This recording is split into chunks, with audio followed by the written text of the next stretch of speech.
বৃষ্টির পানিতে নদীতে সয়লাব,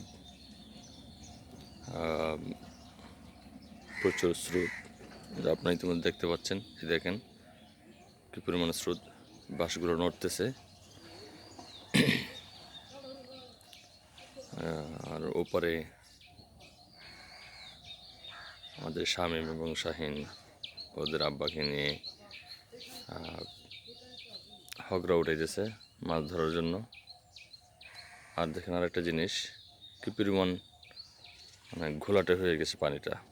মানে কথায় আছে না, জাতের মেয়ে কালো ভালো, নদীর পানি গোলাও ভালো। এই সেই ঘোলা পানি।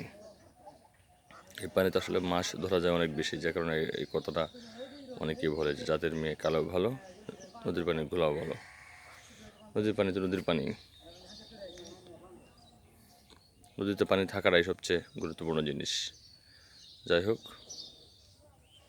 আপনাদেরকে দেখানোর চেষ্টা করলাম আমাদের গ্রামের নদীটা, বিশেষ করে মগরা নদী। ভালো থাকুন সবাই, আল্লাহ হাফেজ।